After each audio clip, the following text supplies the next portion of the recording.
Good day, mathletes! Welcome again for another episode of Math Amazing Lecture. For this time, we will be discussing or we will be learning about the derivatives of inverse trigonometric functions. And our objective for this time, for this session, you guys, or at the end of this video lecture, you guys are expected to solve problems involving the derivatives of inverse trigonometric function. So I have here the 6 trigonometric functions. We have the sine, the cosine, the tangent, the cosecant, the secant, and the cotangent. The derivative of arc sine or inverse sine of x is equal to 1 all over the square root of 1 minus x squared.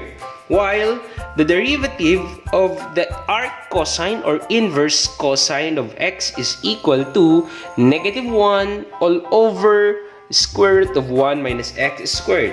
So if you observe, the sine and cosine is somewhat identical, but there is only one difference, which is the negative sign. So my clue here is that if the trigonometric function has the word co before it, like the cosine, the cosecant, and the cotangent, these are all negative values. So napansin yan? Let's moving on. We have the arc tangent. The derivative of arc tangent of x is equal to 1 all over 1 plus x squared. Comparing it to its derivative when the inverse of the reciprocal or the inverse of the trigonometric function tangent is, we know that's the cotangent. So here we have the negative.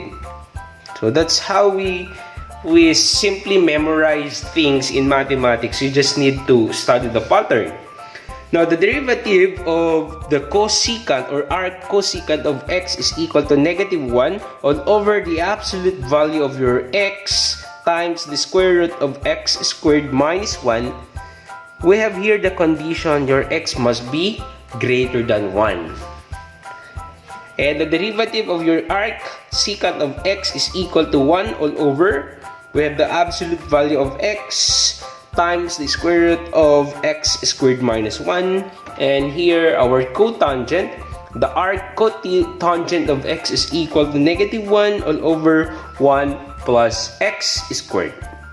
To understand further the following or the given inverse trigonometric function rule, we need this example.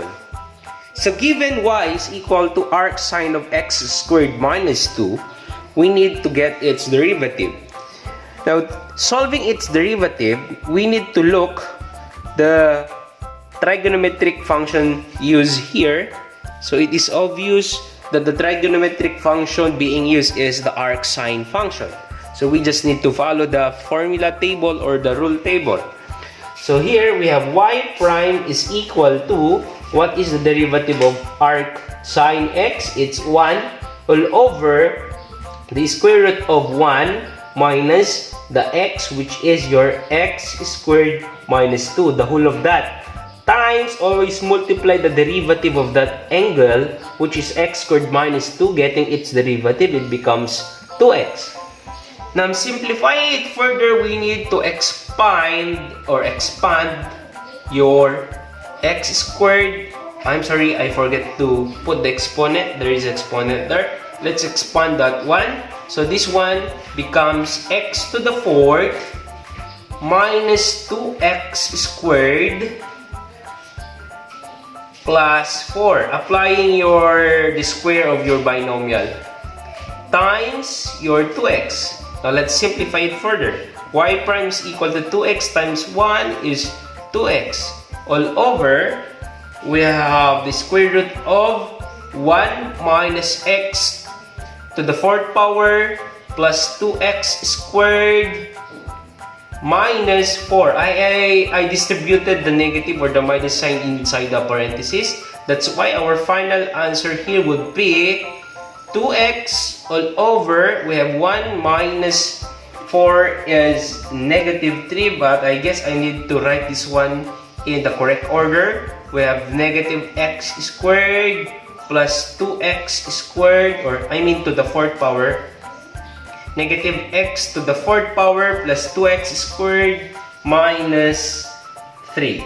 So this is the derivative of your arc sine x squared minus 2.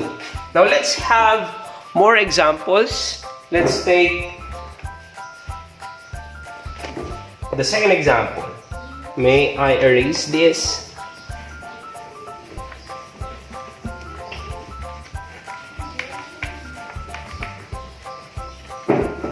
For the second example, find the derivative of arc cosine of your 3x squared. Okay, let's do it. Since it's cosine, let's use the cosine rule or the arc cosine rule. That's y prime is equal to 1 or negative 1 all over the square root of 1 minus your 3x squared, the quantity squared, times the derivative of the angle, which is 6x. Let's do it. Y prime is equal to 6x times negative 1 is negative 6x all over the square root of 1 minus, we have 3 squared is 9x squared to the second power is 9x to the fourth power. So I guess this is now the final answer. Negative 6x all over the square root of 1 minus 9x to the fourth power. Now, let's have another example. Example number 3. For example number 3, y is equal to find the derivative of arc tangent of 6x. So we will use this one. Y prime is equal to 1 all over 1 plus your x squared. We have 6x, the quantity squared, times the derivative of the angle 6x, which is 6th derivative of that. So y prime is equal to 6 times 1 is 6 all over 1 plus 36x squared. Okay? Or rewriting that in the proper order, 6 all over, we have 36x squared plus 1. Okay, now let's proceed to the another example. I mean the cosecant function, the arc cosecant function. Example number 4. For example number 4, find the derivative of arc cosecant of 2x. So we have y prime is equal to this rule, negative 1 all over the absolute value of your 2x, absolute value, square root of, we have x squared, 2x, the quantity squared, minus 1 times the derivative of 2x, which is 2. Make sure that your 2x is greater than 1. So it follows naman that it is greater than 1. Then, let's simplify. Y prime is equal to 2 times negative 1 is negative 2. All over, we have the absolute value of 2x, and that is 2x. Square root of 4x squared minus 1. And I guess we can cancel your negative 2 and your 2 there, leaving you a negative 1 in the numerator. And we have here the final answer, negative 1 all over x times the square root of 4x squared minus 1. How about if we have a secant function. So let's see. For number 5 example, find the derivative of secant of 4 minus 2x. So y prime is equal to, let's use this rule. We have 1 all over the absolute value of your 4 minus 2x times the square root of your 4 minus 2x, the quantity squared, minus 1 times the derivative of your angle, which is negative 2. Then let's simplify. 1 times negative 2 is negative 2 all over what is the derivative or what is the absolute value of 4 minus 2x? Yes, it's 4 minus 2x still. Then let's expand this. 4 squared is 16 minus 4x squared minus 1. Then we have y prime is equal to, we have negative. I guess it's also correct that we need to write your negative beside the para sign, or okay lang din naman dun. We have 4 minus 2x, the square root of 16 minus 1 is 15, positive. So we have the final answer.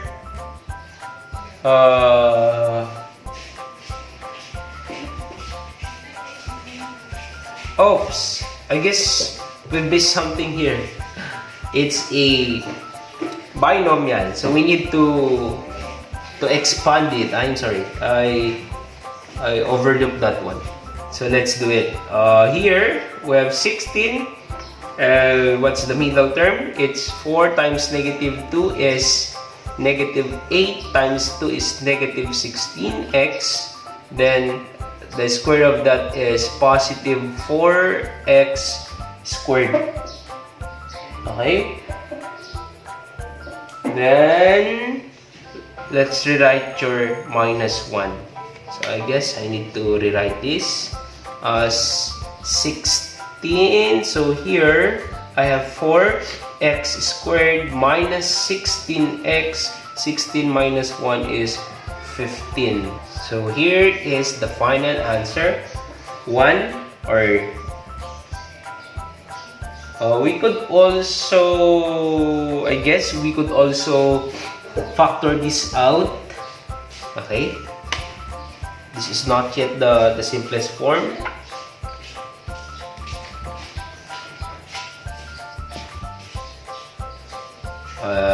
I need to factor 2. We have 2 minus x. Cancel your 2. So I guess this is now the final answer. Negative 1 all over your 2 minus x times the square root of 4x squared minus 16x plus 15. So that's it. And for the 6th example, let's have a cotangent function. For the 6th example, find the derivative of your arc cotangent of 4 minus 3x squared.